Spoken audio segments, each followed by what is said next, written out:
Ayan, hello ulit mga ka-Antrep. Welcome back again to our channel. Kumusta po kayo? So wala po sa mga pyesa sa aking background dahil nandito ako sa computer at gagawa ako ng video tungkol po sa pagsisimula ng small printing business ng mga stickers. So mabenta kasi yan dito sa ating shop. Tinitingnan ko ito yung sticker ko. Kagaya po nito. Yan. So, sticker po yan ng Facebook page ko. At ako lang po ang gumagawa niyan. At yan po isi-share ko sa inyo. Kasi maliban sa pangsarili ko sa Facebook page, ay pantinda na rin po dito sa shop. Yung mga maliliit-liit, yung mga nabebenta nating tag 20 pesos. Yung mabenta yan dito. Mga pan-design-design sa motor. Pantapal dun sa gas-gas. Pan-design-design nila. So, yun yung ginagawa ko. At may playlist po ako niyan kung gusto nyo ring magsimula ng small sticker printing business or yung mga anak nyo po kung interesado sa gagawa ng sticker kagaya ng panganay kong anak. So ayan, gamit na gamit niya yan ating mga pang printing dahil nga siya ay mahilig gumawa ng sticker at pinagbebenta namin. So binebenta niya rin. So another question and answer portion tayo dito sa ating video for today at shout out muna sa inyong lahat. Good evening. Kung hindi ka pa po naka-follow, before tayo mag-start, paki-follow naman po ng ating paki-follow na ating Facebook page Rasmoto. Rasmoto, ang kanya pong sticker is ganito po. Wala pala ako dito, nasa bag pala na sa loob yung aming Facebook page. So, kagaya po nito yung mga ginagawa kong sticker. Yan, sa akin to, customer ko po nagpagawa ng sticker. So, ayan, ganito yung mga ginagawa at naggumagawa ako ng video tungkol dyan. So, pambenta-binta rin sa shop, pandagdag-dagdag. So, another question and answer at kung hindi ka pa po nakapag-subscribe, pakiclick po ang subscribe button at huwag nyo na rin pong kalimutan ang notification bell para ma-notify kayo tuwing may mga ina-upload tayong bagong video at comment po kayo kung mayroon kayong katanungan na pwede nating mabigyan na mabilisang kasagutan. So, shout out to Roniel Remoto. Sa Rusi po, kasya po ba ang pang TMX 125 na susian yung ignition switch? No po, no. Ang pang Rusi, kung maliit man na Rusi or yung 125 na Rusi, mahaba po yan. Ang TMX 125 Alpha ay iba po. Hindi ko na-explain, basta hindi po siya pwede at magkaiba po siya. Kaya wag po kayong umorder kung order kayo online na akala nyo Rusi 125, same with the TMX 125 dahil 125, hindi po siya magkapareho. Okay po. Okay, palagi nagkakamali. Marami nagkakamali dito rin sa sunod nating katanungan. Kay Sir Dario Pascual, shout out sa iyo. Magkapareho ba rear engine sprocket ng TMX 155 at 125 ba? Rear at engine, okay. So rear at engine, okay. Palagi ko na itong sinasagot. Ang rear sprocket o yung sprocket sa likod, yung malaki ng TMX 155, same with the TMX 125 Alpha, same with the Rusi 125, 150, 175, same with the Motorstar 125, 150, 175, same with the Bajaj City 150 Boxer. But the engine sprocket is totally different.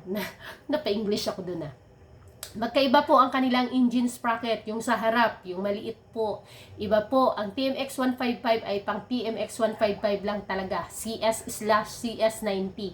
Ang TMX 125 Alpha ay magkakapareho po sila ng Rusi 125, CG 125, Lifan 125, 150, 175, Euro 125, 150, 175. Sila po yung mga magkakapareho. Pero yung Euro na nabanggit ko, iba ang sprocket sa likod or yung tinatawag natin na rear sprocket. At ang TMX 155 dahil same ang rear sprocket ng Bajaj City 150 Boxer, pagdating sa engine sprocket is hindi po sila magkapareho. Ang magkakapareho po, ulitin ko, ang engine sprocket po haling sa harapan, TMX 125 Alpha, Rusi 125, CG 125, Lifan 125, 150, 175, Rusi 150, 175, at saka Euro 125, 150, 175, at saka ano pa ba? Yung mga yon. Ang engine sprocket ng Boxer, Bajaj City 150 Boxer, dahil nga kapareho sila ng TMX 155 at 125 sa likod, diba? Ang engine is hindi.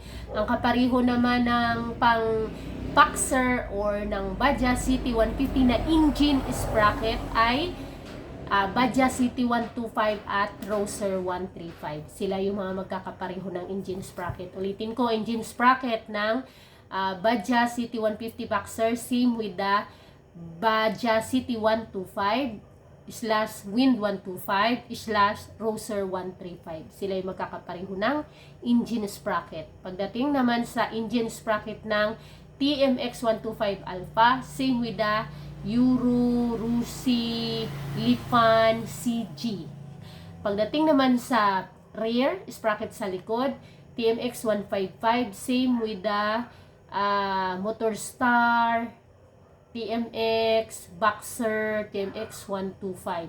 Pero iba ang pang Euro, HD3 yun siya. Since kasi ang Euro, same with the engine sprocket. Sana'y ulit-ulitin nyo lang para maliwanagan kayo dito sa sinasabi ko pagdating sa sprocket. Okay, last question dito. Shout out to Raudil Ayala. Ma'am, rear hub ng Euro 150, parehas ba ng sa Rusi TC 150? Hindi po.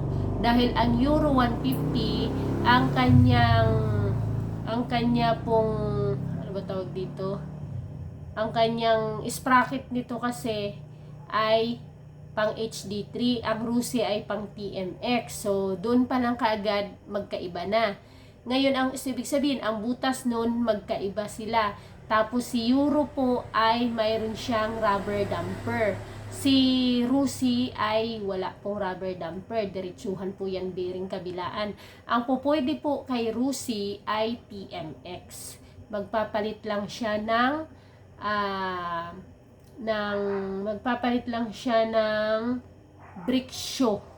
Magbi-brake shoe na siya ng TMX at saka ng brake panel. Si Euro naman, pupwede naman siya sa TMX. Magpapalit nga lang siya. So, wala na siyang damper na gagamitin. Wala nang rubber damper na gagamitin. At magiging TMX siya. Pwede siya ipalit po ha, TMX na hub, hindi pang Rusi. Pwede din naman pang Rusi. Kaya lang, ganun pa rin naman ang magiging proseso. Papalit ka rin ng panel, papalit ka rin ng brake panel po ha, papalit ka rin ng brake panel at magpapalit ka rin ng mga bearings nun at brake shoe. Ngayon, mas mura kasi kapag TMX 155 na hub ang nakatatak doon sa packaging compare kung Rusi o TC 150 ang packaging niya. Bakit? Lalabas po na marami kasi available na na pang TMX 155 rear hub. So, kapag Rusi, usually, Rusi brand talaga siya, kaya medyo mas mahal po siya kapag yun yung ipapalit nyo doon sa Euro nyo. Ngayon, since naman, si Rusi at si TMX ay pupwede siya. Kung Euro ang hub mo, magpapalit ka, wag ka ng Rusi. Kasi mahal siya. The packaging itself mahal kapag Rusi, TC ang tatak. Doon ka na sa TMX kasi mas mura ang mga hub ng TMX compare sa tatak ng packaging na Rusi o TC. Same din naman ang proseso na magpapalit ka ng brake panel at brake shoe. Magpapalit ka na rin ng sprocket. Ngayon, ang bibiringin mo dito ngayon, kapag nag-TMX ka na, dalawa na lang. Magpapalit ka na rin ng axle. Kasi kapag Euro, tatlo kasi ang bearing ng Euro. Sa gitnang hub at doon sa sprocket. Si TMX naman ay kabilaan lang, diretsyo na yan siya kasi wala yan siyang plunge hub. Okay? So, yun lang. Sana ay nakatulong. Okay, so yun lang muna mga ka-antay para hindi na mahaba. At susunod naman natin ang mga iba pang katanungan na bibigyan natin ng mabilisang kasagutan. Thank you so much. Please, palike naman ng video at comment lang po kayo kung mayroon kayong katanungan na kaya kong bigyan ng mabilisang kasagutan. Thank you. Bye-bye. Next video.